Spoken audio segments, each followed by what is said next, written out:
تو وہاں کالج کے 3-4 لڑکے آ گئے، جی ہم نے بات کرنی ہے، باتیں یہی شروع کی کہ امام بخاری کا اتنا بڑا رتبہ، اس پہ پھر امام ابو حنیفہ کے خلاف بات۔ میں نے کہا بھائی ہم امام بخاری کے رتبے کی اللہ راس والعین قائل ہیں، ہم قائل نہ ہوتے ہم پڑھا رہے ہوتے بخاری، ہم تو قائل ہیں، لیکن جو تم باتیں کر رہے ہو نا کہ امام ابو حنیفہ ایسا نہیں تھا۔ تو مجھے اندازہ ہوا کہ ان لڑکوں کو پتہ شتہ کچھ نہیں ہے، کوئی پتہ وتہ کوئی نہیں، آئے لگے ہوئے ہیں۔ میں نے پوچھا اچھا یہ بتاؤ امام بخاری اور امام حنیفہ میں پہلے پیدا کون ہوا تھا، بعد میں پیدا کون ہوا تھا؟ اب کوئی اتنا پتہ نہیں، الچٹو من الڈگر، ختم، علوم زیرو۔ میں نے کہا بھائی خیر ہے، آؤ میں آپ کو بتاؤں۔ کہتے بتائیں۔ میں نے کہا امام بخاری پیدا ہوئے 194 ہجری میں، اور امام ابو حنیفہ رحمہ اللہ فوت ہوئے 150 ہجری میں۔ جب امام ابو حنیفہ کی وفات کو آدھی صدی گزر رہی تھی اس وقت امام بخاری پیدا ہوا ہے۔ اچھا، میں نے کہا جی ہاں، امام ابو حنیفہ کی وفات کے 50 سال بعد، قریباً 44-45 سال بعد جا کے امام بخاری پیدا ہوتے ہیں۔ اب بتا بڑا محدث کون ہے؟ اچھا ہاں بس مولوی صاحب میں کچھ سمجھ، پھر ان کی ٹون بدل گئی، جسے کہتے ہیں نا اب سافٹ ویئر اپ ڈیٹ ہو گیا، اب معاملہ کچھ اور۔ تو بھائیو ہم پیغمبر کی حدیث کے بھی قائل ہیں، حدیث کے مصنفین کے بھی قائل ہیں، لیکن شاگرد صحابہ امام ابو حنیفہ کے بھی قائل ہیں۔ امام بخاری کا رتبہ بہت بڑا ہے، لیکن امام اعظم ہے، وہ سب سے بڑے ہیں۔ تو ہم پیغمبر کی حدیث کے بھی قائل ہیں، اور حدیث کو ہم نماز میں پڑھتے ہیں، ہم شروع نماز کو حدیث سے کرتے ہیں۔ ذہن میں آ گیا نا؟ دوسری چیز تھی، اور اسی حدیث کے حوالے سے ایک بات کروں، پھر اس چیپٹر کے بعد میں آگے چلتا ہوں۔ پیغمبر کریم صلی اللہ علیہ وسلم کی حدیث اتنا بڑا رتبہ ہے کہ حضور پاک نے فرمایا تھا کہ منکرین حدیث کھاتے پیتے گھرانے سے تعلق رکھیں گے، برگر فیملی سے ریلیٹڈ ہوں گے، اور وہ حدیث کا انکار کریں گے۔ کیسے؟ سنن ابن ماجہ میں حدیث پاک موجود ہے۔ امام ابن ماجہ القزوینی رحمہ اللہ حدیث لائے ہیں، حضرت ابو ہریرہ فرماتے اللہ کے رسول نے فرمایا یأتی علی الناس زمان، لوگوں پر ایک وقت آئے گا، ایک شخص بیٹھا ہوگا متکئن علی اریکتی، یوں اپنے تکیے پر ٹیک لگا کر بیٹھے گا، یأتیہ الامر مما امرت بہ او نہیت عنہ، اس کو لوگ حدیث سنائیں گے جس کا میں نے حکم کیا ہوگا یا منع کیا ہوگا، فیقول، وہ کہے گا لا ادری ما وجدنا فی کتاب اللہ اتبعنا، قرآن میں ہے تو بتا دو، حدیثیں ہم نہیں مانتے۔ یہ قیامت کی نشانی ہے۔ اللہ پاک ایسے لوگوں سے ہمیں محفوظ فرمائے۔ ہم قرآن بھی مانتے ہیں، پیغمبر کا فرمان بھی مانتے ہیں، اور ہم قرآن کریم کی تشریح حضور پاک کی حدیث سے کرتے ہیں، اپنے پیٹ سے نہیں کرتے۔ کیوں؟ اللہ کا قرآن کہتا ہے وَأَنزَلْنَا إِلَيْكَ الذِّكْرَ لِتُبَيِّنَ لِلنَّاسِ مَا نُزِّلَ إِلَيْهِمْ، محبوبم قرآن آپ پہ اترا، اس کی تشریح بھی آپ نے کرنی ہے۔ تو ہم رسول اللہ صلی اللہ علیہ وسلم کے اوپر اترنے والے قرآن کے بھی قائل ہیں، اور حضور پاک کی حدیث کے بھی قائل ہیں۔ مبارکباد کے مستحق ہیں یہ لوگ جنہوں نے قرآن کریم بچوں کو پڑھایا اور حدیث پاک پڑھا کر ان کو عالم اور حافظ بنایا ہے۔ اللہ تعالیٰ ان کے پڑھانے میں برکات عطا فرمائے۔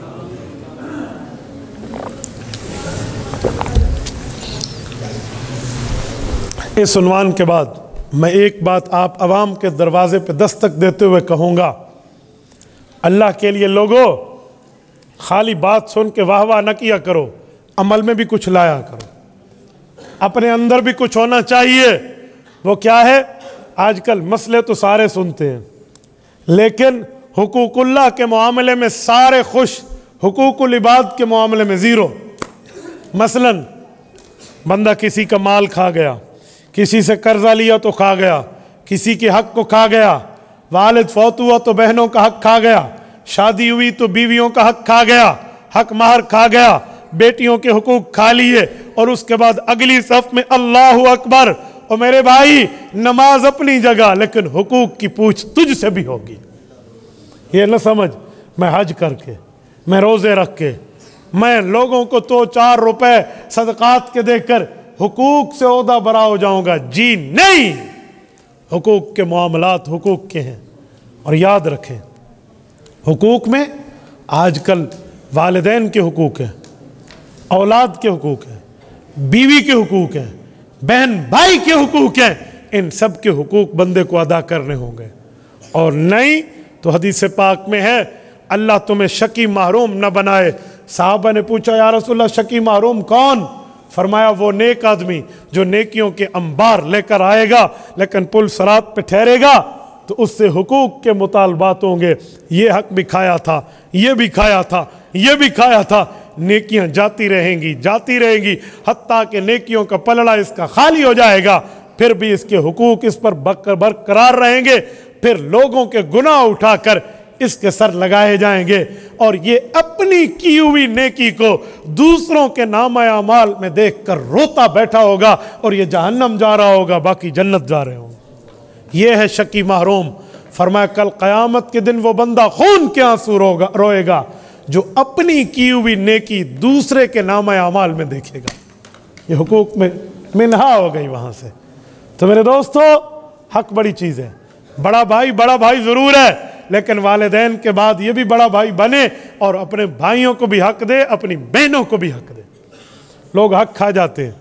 میرے پاس ایک بندہ آیا، اس نے کہا ہم 3 بھائی ہیں مولوی صاحب، یہ میرا بڑا بھائی، یہ میرا آخری بھائی، میں درمیانی بھائی ہوں، ہم تینوں کے والد صاحب فوت ہو گئے، ہمیں جائیداد کا فتویٰ بنا کے دو۔ جج نے کہا ہے مفتی سے فتویٰ لے کر آؤ، جائیداد تمہارے نام پہ الاٹ کر دوں گا۔ نام پتہ بھی لے کر آئے۔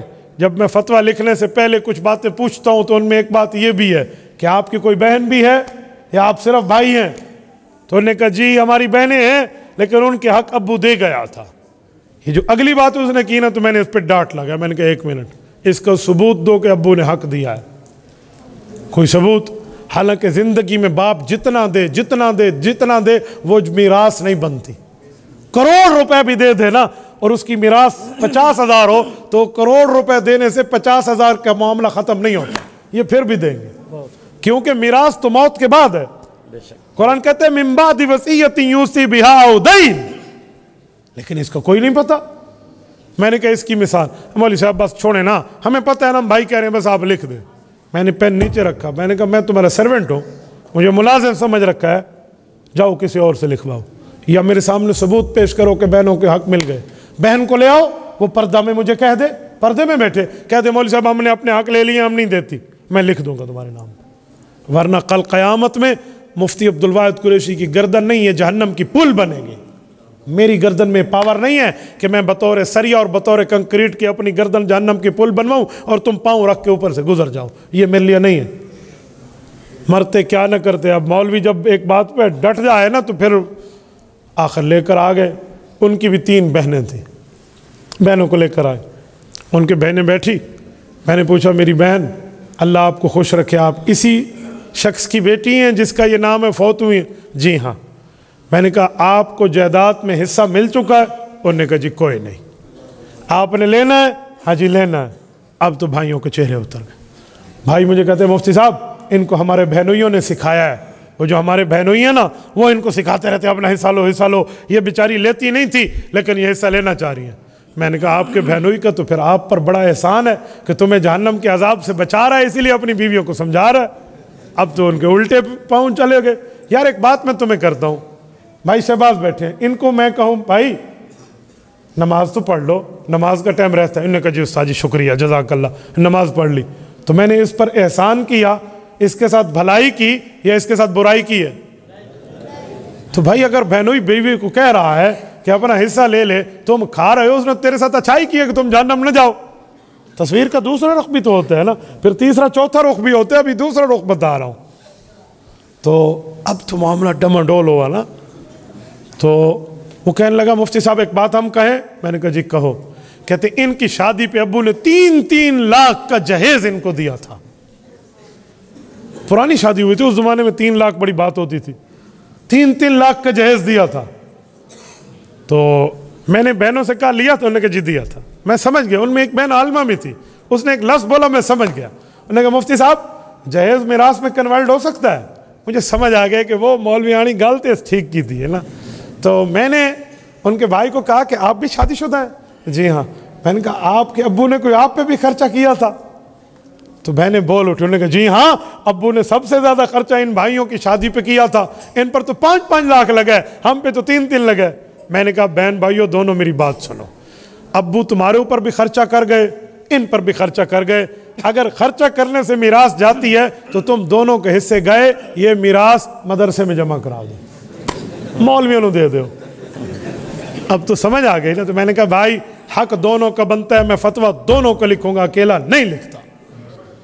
تو میرے دوستو آج یہ حال ہے۔ حدیث پاک ہے صحیح بخاری میں، اللہ کے رسول نے فرمایا من اخذ شبرا من الارض بغیر حق یطوق اللہ یوم القیامت 7 ارضین۔ کہے لوگو اگر تم نے ایک بالشت زمین، ایک بالشت کو پنجابی میں کیا کہتے ہیں؟ گٹھ، ٹھیک ہے؟ یہ ایک گٹھ زمین جو 9 انچ بنتا ہے، یہ 1 فٹ بھی نہیں بنتا، میرے خیال میں 9 انچ ہی بنتا ہے، 3 اگر ملا لیں تو۔ ان 9 انچ زمین تم نے کسی کی ہتھیا لی، تمہارا حق نہیں بنتا تھا اور تم نے دبا لی یہ زمین، تو اللہ 7 زمینوں کو طوق بنا کر قیامت میں گلے میں ڈال دے گا۔ تو اندازہ لگاؤ اس طرح حقوق کھائے ہوئے ہیں لوگوں نے۔ تو بھائی اس لیے اللہ کے لیے اگر کسی نے حق دینا ہے تو آج سے دینا شروع کر دے، کل قیامت میں یہ نیکی دینا بہت مہنگا ہوگا۔ آج دے لو، آج بہت سستی ہے، آج دے لو کچھ نہیں ہوتا۔ اور کچھ وہ ہیں جو بہن حصہ مانگ لے، اللہ معاف اللہ معاف، یہ حال ہوتا ہے مرجی اس کے ساتھ ختم کر دیتے۔ یہ تو حصہ مانگ دی ہے تو بھائی اس کو اللہ رسول نے حق دیا، وہ نہیں مانگے گی۔ کبھی تو نے حق چھوڑا ہے بہن کے حق میں؟ نہ بھائیوں پر ٹھپا لگا ہوا ہے بھی یہ حصہ لیں گے بہنوں کا کھا جائیں گے، یہ کہاں ہے؟ اور ایسا ظلم کہ اس کے ساتھ معاملات ختم ہو گئے۔ آپ بہت زیادتی کر رہے ہیں اگر یہی بات ہے تو۔ دونوں کے حق ہیں، دونوں ایک ماں باپ کی اولاد ہیں، آپ کو دینا ہوگا۔ اور یہ نہیں ہے کہ بھائی اچھا پھر ایک مسئلہ اور ہے، پتہ وہ کیا ہے؟ والد فوت ہو گیا، بڑا بھائی کاروبار کر رہا تھا ابو کے بنائے ہوئے کاروبار میں، وہ چلا رہا تھا، لاکھوں کروڑوں میں کاروبار پہنچ گیا۔ اب کیا کہیں گے؟ جب ابو فوت ہوا تھا نا تو اس وقت 10 لاکھ کا اماؤنٹ تھا، آج تو 2 کروڑ ہے، لہذا اس 10 لاکھ میں جو بہنوں کا حصہ بنتا ہے دے دو۔ اے خدا کے بندے، اگر ایک فرق تو نے کر لیا ہوتا تو یہ بات ٹھیک تھی، وہ فرق تم نے نہیں کیا۔ وہ فرق کیا تھا؟ جب ابو فوت ہوا فوراً حصے ممتاز کر دیتے، تیرا اتنا حصہ، تیرا اتنا، تیرا اتنا، تیرا اتنا۔ اس کے باوجود اس کے بعد اگر کوئی اپنا حصہ تمہارے ساتھ کاروبار میں رکھتا تو تمہارا پارٹنر ہوتا، نہ رکھتا تو لے لیتا۔ اب جب سب کے مشترکہ حصے رہے، تم نے علیحدہ علیحدہ نہیں کیے، ان کو حصے نہیں دیے، اور وہ 10 لاکھ کا کاروبار آج 2 کروڑ کا ہو گیا ہے، تو بہن بھائی سارے جس نے محنت کی یا جو گھر بیٹھا رہا، سارے اس 2 کروڑ میں شریک ہیں۔ یہ نہیں کہہ سکتے تم کہ میں محنت کر رہا تھا اور وہ گھر بیٹھا تھا۔ پہلے دن تو اس کو تقسیم کر لیتا نا، تو نے کیوں نہیں کیا؟ اس وقت اتنی محبت ہوتی ہے کہ ابھی تو ہمارے باپ کی قبر کی مٹی خشک نہیں ہوئی اور تم کہتے ہو ہم حصے جدا کر لیں، اور 2 سال بعد ایسی لڑائیاں پڑ جاتی ہیں، کہتے ہیں میں اس کی بوتھی بھی نہیں دیکھنی، میں نے اس کی شکل بھی نہیں دیکھنی۔ اب وہ محبتیں کہاں گئی؟ بھائی اسلام کا حق ہے، پہلے ہی آپ کر لیتے۔ اور کچھ لوگ بیویوں کے حقوق کھا جاتے ہیں۔ ایک شخص کے گھر میں بیٹھا تھا، بیٹھک میں بات چل رہی تھی، مسئلے کی بات آئی تو میں نے آیت پڑھ کے سنا دی کہ بھائی جو حق مار ہے نا، جو نہ دے اور بندہ فوت ہو جائے تو موت کے بعد وراثت بعد میں تقسیم ہوگی، پہلے حق مار ادا ہوگا۔ آپ پوچھ لیں علماء سے، قرآن کہتے ہیں من بعد وصیۃ یوصی بہا او دین، پہلے دین، پہلے قرض ادا ہوگا اور قرض میں حق مہر ہے۔ تو مجھے ایک شخص کہنے لگا کہ مولوی صاحب واقعی سچی سچی دینا پڑتا ہے حق مہر؟ لاہور کے دوستو آپ ہنسو گے، ہمارے تو واقعی دینا پڑے؟ میں تو سمجھا کاغذی کروائیے بھائی، مولوی صاحب نے لکھ دینا تھا، ایسی دستخط کر دینے نے، سچی دینا پڑتا ہے؟ میں نے کہا جی دینا پڑتا ہے۔ اب وہ بندہ نانا بھی ہے اور دادا بھی ہے، اس کے جو بیٹے بیٹھے ہوئے تھے نا، ان نے بٹوے کو ایسے ہاتھ لگا، اس نے کہا ابا ہم سے لے کر اماں کو حق دے دے، خدا کا نام من، اب تو ہماری اولادیں بھی آگے بڑی ہو گئی ہیں۔ میں نے کہا نہیں میں نے دیا تھا، دیا، ادھر ادھر کر کے اس نے جان چھڑائی۔ اب آپ بتاؤ یہ حال ہو جہاں تو کیا کرو گے آپ؟ اور کچھ لوگ بیویوں سے حق مار معاف کراتے ہیں، صحیح طریقے سے معاف کراؤ تو معاف ہوتا ہے، غلط طریقے سے معاف نہیں ہوتا۔ غلط طریقہ کیا ہے اور صحیح کیا ہے دونوں سناتا ہوں۔ غلط طریقہ کیا؟ معاف کر دو، جی معاف ہے، معاف ہے، معاف ہے، اسے پتہ ہی نہیں ہے میرا کتنا حق مار ہے، کیا ہے، کیا لینا کیا دینا، حق مار ہوتا کیا ہے، وہ بیچاری یہ سمجھ رہی ہے وہ معاف کے لیے ہوتا ہے، اس طرح معاف نہیں ہوتا۔ جو صحیح طریقہ ہے معاف کرانے کا وہ یہ ہے،